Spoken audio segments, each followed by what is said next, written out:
রাসূলুল্লাহ, ইয়া হাবিবাল্লাহ, নবী গো, আপনার চাচা আপনাকে কষ্ট দিয়েছে, আপনার আপন চাচা আপনাকে কষ্ট দিয়েছে, আপনার চাচার জন্য কি করবেন? আজকে আমি মাওলানা তাফাজ্জল, কেউ যদি আমাকে কষ্ট দেয় আমি তার জন্য ভালো দোয়া করব না, তার জন্য বাদ দোয়া করে দেব। আমার নবী হচ্ছে রাহমাতুল লিল আলামিন। আমার নবী কাঁদতে কাঁদতে বলছে, আবু বকর, আমার চাচা আমাকে কষ্ট দিয়েছে, আমাকে অন্য কেউ কষ্ট দেয়নি, আমার চাচা আমাকে পাথর মেরেছে। আবু বকর রে, আমার চাচাকে আমি চাচা বলে ক্ষমা করে দিলাম। মক্কা নগরে একটা পাহাড় ছিল ভাই। যখন কাউরি দরকার হতো কোনো বিচার বা ডাকবো বা আলোচনা করব, তখন পাহাড়ের উপরে ডাক মেরে দিতেন, সবাই চলে আসতো। তো সেদিন আমার নবী উঠে ডাক মেরেছেন, সবাই এসেছেন। যত শয়তানেরা ছিল সবাই এসে হাজির। আবু লাহাব, আবু জেহেল, উতবা, সাইবা, যত শয়তান কোনেরা ছিল সবাই এসে হাজির হয়ে গেল। বাবা গো, এইভাবে সবাই বসে আছেন, আমার নবী পাহাড়ের উপরে দাঁড়িয়ে আছেন। আমার নবী বলছেন, যেমনই দাঁড়িয়ে আছেন বাবা, কেউ কোনো কথা বলে না। আমার নবীর আপন চাচা, যার নাম কোরআনের পাতায় লেখা আছে আবু লাহাব। বাবা একটু ধ্যান দেন আমার যুবক বন্ধুরা, আমার নবীর দুঃখের ঘটনাটা শুনেন। আমার নবীকে বলছেন, ভাতিজা, আচ্ছা বলো তুমি কেন ডেকেছ, কি এমন জিনিসের প্রয়োজন পড়েছে? আমার নবী বলছেন, চাচা, আচ্ছা বলেন চাচা, আমি কোনোদিন আপনাদের মিথ্যা কথা বলেছি? বলল না। কোনোদিন তোমাদের গালি দিয়েছি? বলল না। চাচা গো, আমি আজকে একটা কথা বলে আপনারা মানবেন? সবাই বলল, ভাতিজা তোমাকে আলামিন বলে জানি, সত্যবাদী বলে জানি, তুমি যা বলবে আমরা সব মেনে যাব। আমার নবী বলছেন, আমি যে পাহাড়ের ওপরে দাঁড়িয়ে আছি তার পিছনে একটা দল শত্রু আপনাদের সঙ্গে মারামারি করতে চাই, এ কথা বলে আপনারা মানবেন? বলে হ্যাঁ, তুমি যা বলবে তাই মানবো। আমার নবী ভাবছেন, যখন আমাকে এতই মানেন, তবে চাচা গো এটাও মেনে যান। চাচা, আপনারা চাঁদের পূজা করা ছেড়ে দিয়া, চন্দ্রর পূজা করা ছেড়ে দিয়া, মূর্তির পূজা করা ছেড়ে দিয়া, চাচা গো এক আল্লাহকে মেনে নেন গো চাচা, যে আল্লাহ বিনা খুঁটির খাম্বার দাঁড়াতে আসমানটাকে ছাদের মতো করে রেখেছেন আর জমিনটাকে বিছানার মতো বিছিয়েছেন। চাচা গো কলেমা পড়ে মুসলমান হয়ে যান চাচা, আমি গোলাম শেষ জামানার নবী গো চাচা, আমাকে নবী বলে মেনে নেন গো চাচা। আমার নবী কোনো অন্যায় করেনি বাবা, আমার নবী কোনো অন্যায় কথা বলেনি। সবাই চুপচাপ দাঁড়িয়ে, আমার নবীর আপন চাচা মিডিল জায়গা থেকে উঠে গেল, আমার নবীর দিকে এলো না। আবু লাহাব বাবা পিছনে যেতে আরম্ভ করেছে। কেন যাচ্ছেন বন্ধুরা? আবু লাহাব একটা ফাঁকা জায়গা থেকে একখানা শক্ত লম্বা পাথর হাতে নিয়েছে। আজকে আমার ভাতিজা নিজেকে নবী দাবি করেছে, ভাতিজাকে জিন্দা রাখবো না। ওই পাথরখানা পিছন দিকে রেখে নিয়ে আস্তে আস্তে চলে আসছেন। আমার নবী ভাবছেন, আল্লাহ কেউ আমার মনের কথা বুঝতে পারল না, আমার চাচা হয়তো আমার মনের কথা বুঝেছে, আমার চাচা হয়তো আমার কলেমা পড়ে মুসলমান হবে। আমার নবী দাঁড়িয়ে চাচার চোখের দিকে দেখছেন বাবা, আর আবু লাহাব চলে আসছেন, আমার নবীর কাছাকাছি হচ্ছে। যেমনই কাছাকাছি হয়েছে গো, ওই শক্ত লম্বা পাথরখানা আমার নবীর দিকে নিশানা করে চালিয়ে দিয়েছে। যেমনই চালিয়ে দিয়েছেন বাবা, ওই পাথরখানা গিয়ে লাগবি তো লাগ, আমার নবীর হাতে লাগলো না, পায়ে লাগলো না, মাথায় লাগলো না। ওই পাথরখানা গিয়া আমার নবীর চোখের কোণাতে ঢুকে গেল। যেমনই চোখের কোণাতে ঢুকে গেছে বাবা, গল গল করে চোখের কোণা দিয়ে রক্ত শুরু হয়ে গেল। আমার নবীর রক্ত মাটিতে পড়তে দিচ্ছেন না, সাদা জামাতে আমার নবী রক্ত গলা নিয়ে নিচ্ছেন। বন্ধুরা, গোটা সাদা জামা রক্ত রক্ত হয়ে গেল। আমার নবীর বাবা নাই, মা নাই, মাটিতে মা বলে পড়ে গেছে। আল্লাহ, আজকে আমার মা যদি বেঁচে থাকতো, আল্লাহ আমার এই কাটা জায়গাতে কাপড় পুড়িয়ে লাগাতো। আমার আব্বা থাকলে আমাকে ডক্টরের বাড়ি নিয়ে যেত। আমার মা নেই, বাবা নেই। আল্লাহ, আমার আপন চাচা আমাকে পাথরখানা মেরেছে। যেই সমাতে আমার নবীকে পাথর মেরেছে, আমার নবী হাতখানা দিয়েছে চোখের কোণাতে। টস টস করে রক্ত ঝরছে, জামাগুলা রক্তাক্ত হচ্ছে বাপ। কিন্তু যখন পাথর মেরেছে সবাই পালিয়ে গেছে। কেবল দুটা লোক দাঁড়িয়ে দাঁড়িয়ে দেখছে, নবী তো দুনিয়া কেন ছাড়ে না। কারা ছিল? ওই শয়তান আবু জেহেল আর আবু লাহাব দাঁড়িয়ে দাঁড়িয়ে দেখছে আমার নবী দুনিয়া কেন ছাড়ে না। আবু জেহেল বলল, রে আবু লাহাব, তুমি কেমন ভাবে পাথর মারলে তোমার ভাতিজা দুনিয়া ছাড়ে না? এক কাজ করো, তুমি ঘরের মধ্যে চলে যাও, একখানা গামছা নিয়ে আসো। গামছা নিয়ে আসা হইল। আবু জেহেল দৌড়াতে দৌড়াতে আমার নবীর কাছে চলে গেল। আমার নবী কপালে হাত দিয়ে বাবা মাটিতে শুয়ে আছে, মা মা বলে কাঁদছে। আবু জেহেল বলল, ভাতিজা চিন্তা করো না, তোমাকে দুনিয়া থেকে এখনই সরিয়ে দেব। ওই গামছাখানা নিয়ে বাবা গো আমার নবীর গলাতে ফাঁস দিয়েছে। একদিকে আবু জেহেল ধরেছে, একদিকে আবু লাহাব ধরেছে। আবু জেহেল বলল, আবু লাহাব তুমি টান দাও আর আমিও টানবো, তখনই নবী দুনিয়াটা ছেড়ে বিদায় নিবে। হায় রে, আমার নবীর মা নাই, মা গিয়ে জড়িয়ে ধরবে। বাবা নাই, বাবা গিয়ে জড়িয়ে ধরবে। আমার নবীর গলাতে ফাঁস দিয়ে দুই দিকে টানতে লেগেছে। বাবা এত টানে গো,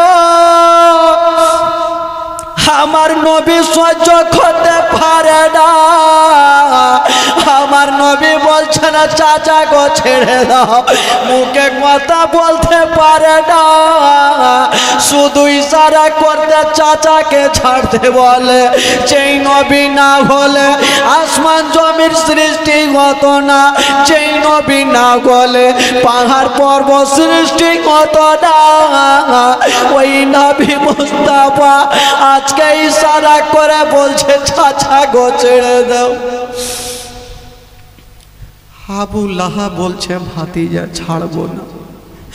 এত জোরে টান দিচ্ছেন বাবা, আমার নবীর সামনে কেটে আসবে, কেটা নবীকে বাঁচাবে। বাবা গো, নবীর চোখগুলা লাল লাল হয়ে গেল, চোখের কোনা দিয়ে রক্ত পড়ছে, সাদা জামা লাল হচ্ছে।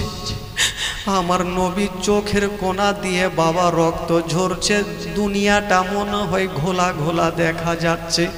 দেখবেন গলা যদি কাউরি চাপা যায় বাবা, দেখবেন চোখের গোড়া অন্ধকার হয়ে যায়। আমার নবীর চোখের গোড়া অন্ধকার হয়ে গেছে, শুধু কথা বলতে পারে না, ইশারা করতে চাচাকে ছাড়তে বলছে, চাচা ছেড়ে দাও। আবু লাহাব ছাড়ে না, আবু জেহেল ছাড়ে না। বাবা গো, আমার নবীকে কেটা বাঁচাবে? আমার নবীর সর্বপ্রথম কালমা পড়নেওয়ালা আবু বকর বাবা গো দূর থেকে দেখতে পেল, দৌড়িয়ে গেল, দুইজনকে দুই দিকে ছুটালো, দুইজন পালিয়ে গেছে। আবু বকর সিদ্দিক আমার নবীকে টেনে বুকে লাগিয়েছেন। নবী আমার বলছে, কে আছো গো? আমার মা নাই যে আমার মা বুকখানে জড়িয়ে ধরবে, আমার বাবা নেই যে আমার বাবা বুকখানে জড়িয়ে ধরবে, কে আমাকে বুকে জড়িয়ে ধরলে বলো? আবু বকর বলছেন, ইয়া রাসূলুল্লাহ, আমি আপনার সর্বপ্রথম কালমা পড়নেওয়ালা আবু বকর। বলছে, আবু বকর তুমি এসেছো? বলছেন, ইয়া রাসূলুল্লাহ, আমি এসে গেছি নবী গো। বেরাদার, সঙ্গে সঙ্গে আমার নবী বলছে, আবু বকর আমার চোখের কোনা দিয়ে রক্ত পড়ছে, রক্তটা বন্ধ করো। আবু বকর যেমনই নিজের হাতখানা রেখেছেন, 5 মিনিট পর হাড় যেমনই টেনেছেন আবার টস টস করে রক্ত ঝরছে রে বাবা, রক্ত বন্ধ হয় না। আমার নবী বলে আবু বকর তুমি আবার চাপো, আবার চেপেছে, কিছুক্ষণ পরে বাবা রক্ত বন্ধ হইল। আমার নবী কপালে হাত দিয়েছেন।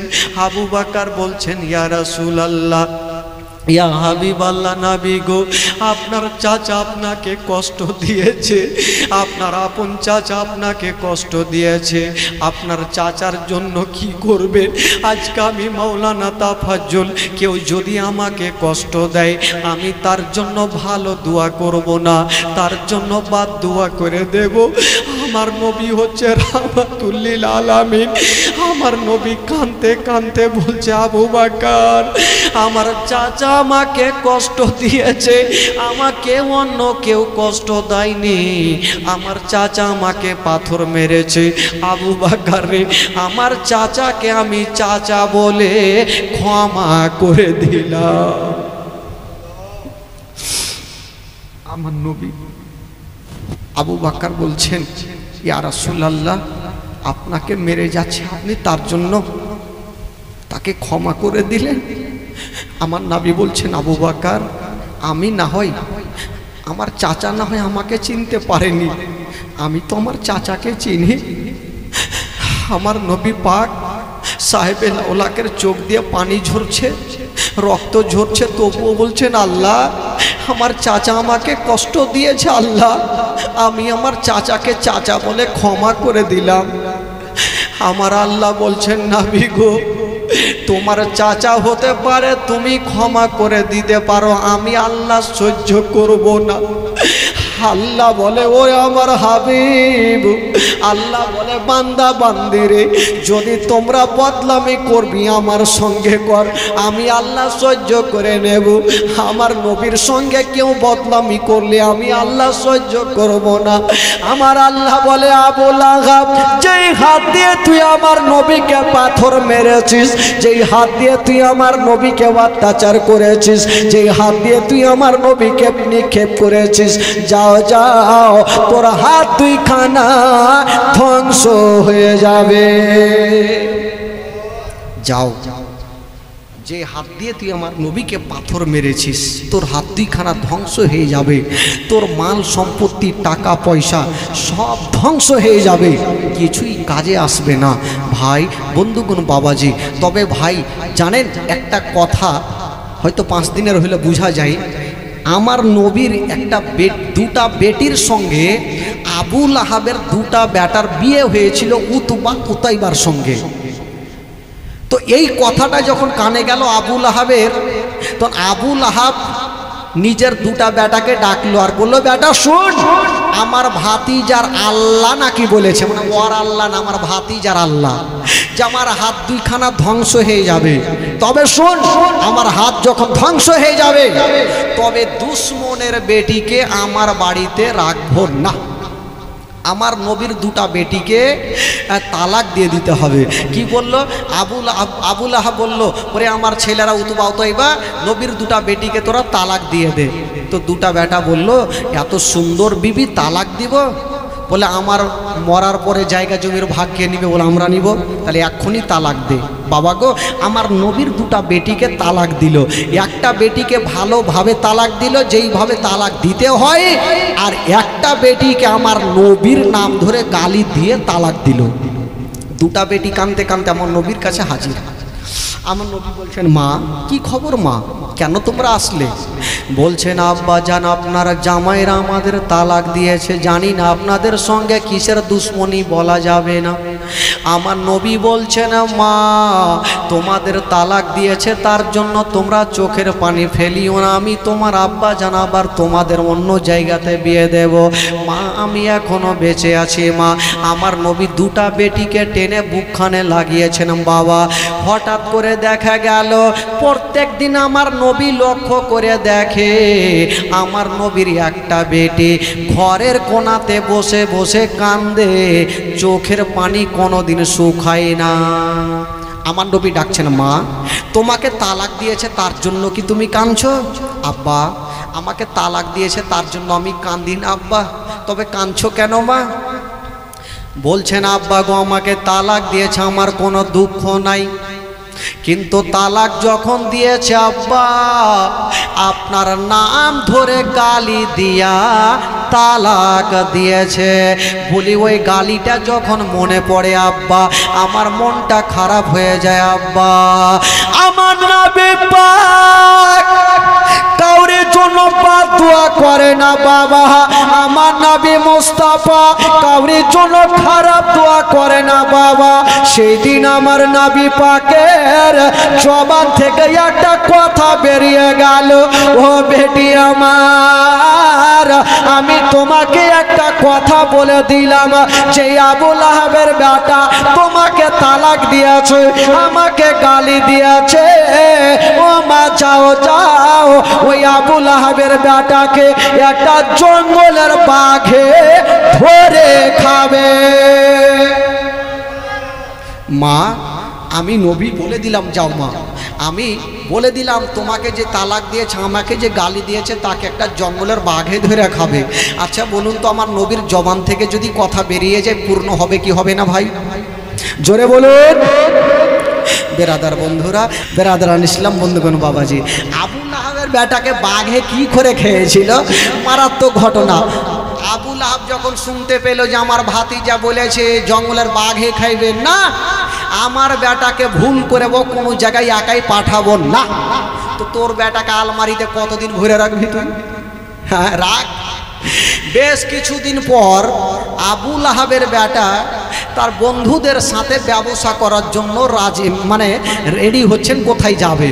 তো আবু লাহাব বললো বেটা কোথায় যাবি? বলে আব্বা ব্যবসা করতে। বলে বেটা খবরদার যাইস না, কারণ শুনেছি আমার ভাতিজার কথা মিথ্যা হয় না, উনি বলেছে তোমাকে বাঘে ধরে খাইবে।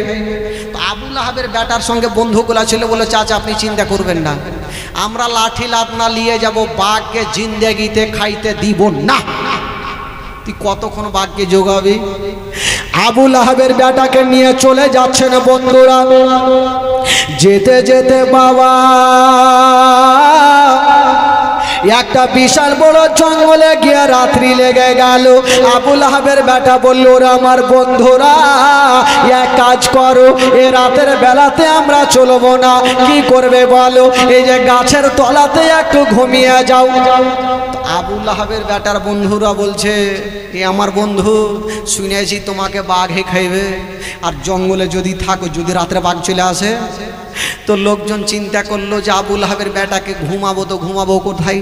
এক কাজ করো, যতগুলা মাল ছিল সমস্ত মালকে এইভাবে থাক লাগাতে লাগাতে লাগাতে অনেক উঁচা করেছে।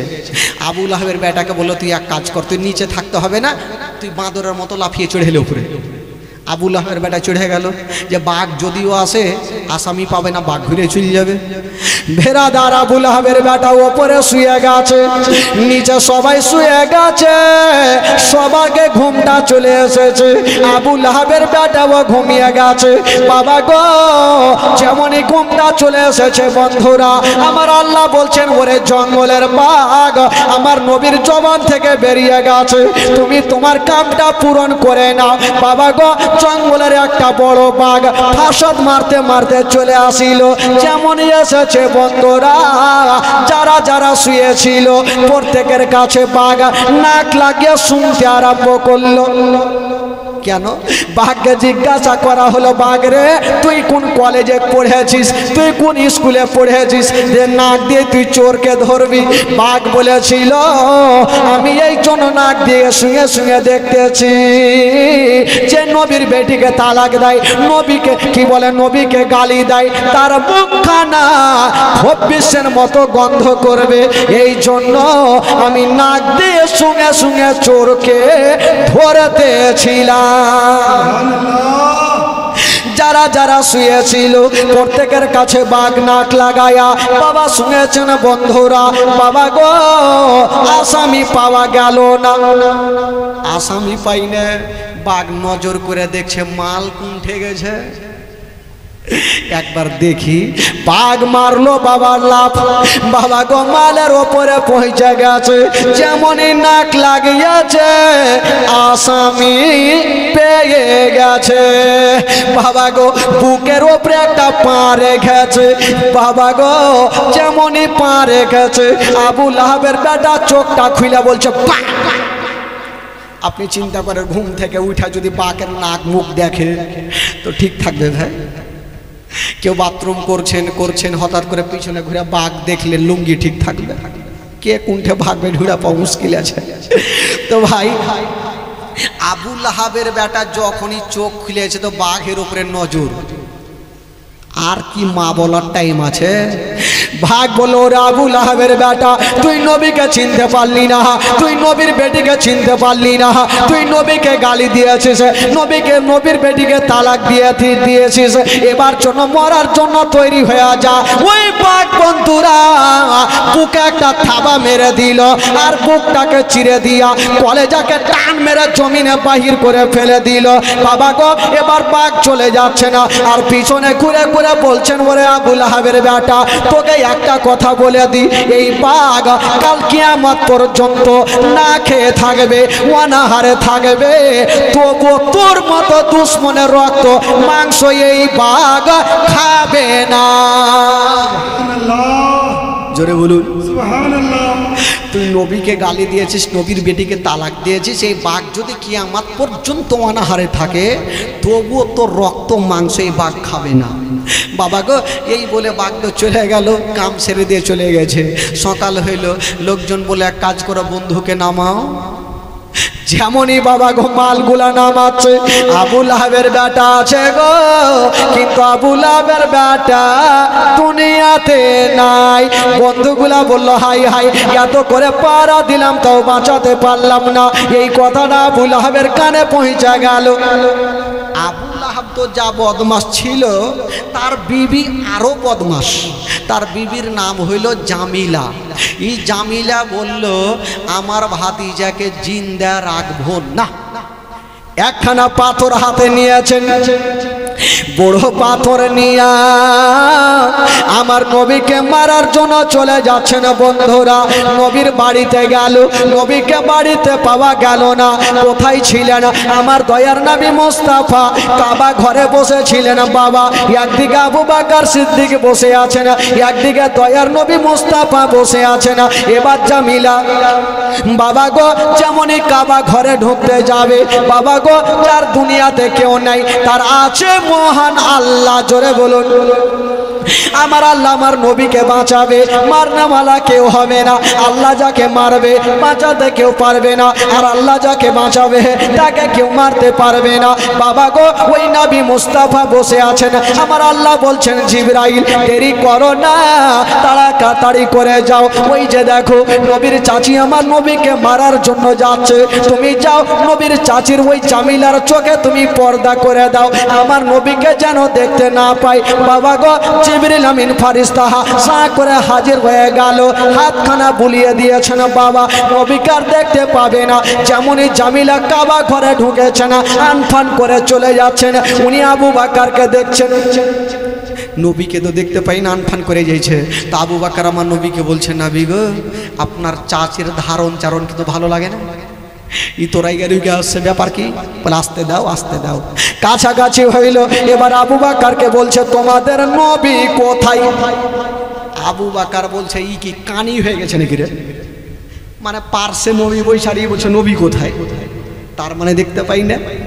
আবু বকর বুঝা গেল হয় না ভাই আমার কি বলে আমার ওই জামিলার চোখে পর্দা হয়ে গেছে।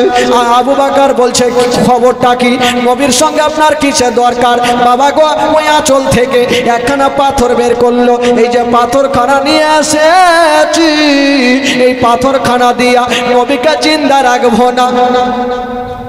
আবু বকর বলল যাও, তুমি নবীকে কখনো দেখতে পাবে না। পাথরখানা ফেলে দিয়ে চলে গেল। আবু বকর বলছেন ইয়া রাসূলুল্লাহ ইয়া হাবিবাল্লাহ নবী গো আপনার চাচিকে আপনাকে দেখতে পেল না। আমার নবী বলছেন আবু বকর আমার আল্লাহ তাআলা আমাকে বাঁচাবে। জিবরাইলকে দিয়া আমার চাচির চোখে পর্দা করে দিয়েছে। জোরে বলুন, জোরে বলুন। আমার চাচির চোখে পর্দা হয়ে গেছে জিবরাইল, তার জন্য আমাকে দেখতে পেল না। বাবা গো, এই কথা বলে দিয়া জিবরাইল চলে গেল। কি বলে আপনারা, আবু বকর চলে গেল, আমার নবীও বাড়ি চলে গেলেন। মা খাদিজাতুল কুবরা রাদিয়াল্লাহু তাআলা আনহা আমার নবীর বাবা গো সেবা করতেই থাকলেন। দিন যেতে লাগলো, সময় কাটতে লাগলো। কালকে মা খাদিজাতুল কুবরা রাদিয়াল্লাহু তাআলা আনহা বাবা গো সর্বপ্রথম বিবি খাদিজাতুল কুবরা ইন্তিকাল করবেন বাবা কালকে। আগামীকাল আপনারা অবশ্যই শুনতে পাবেন। তবে ভাই আগে ক্যাম্প করব, তারপরে বসে 2 মিনিট জিকির করব। সকলে দাঁড়িয়ে যান আর সালাত সালাম করুন। ইয়া নবী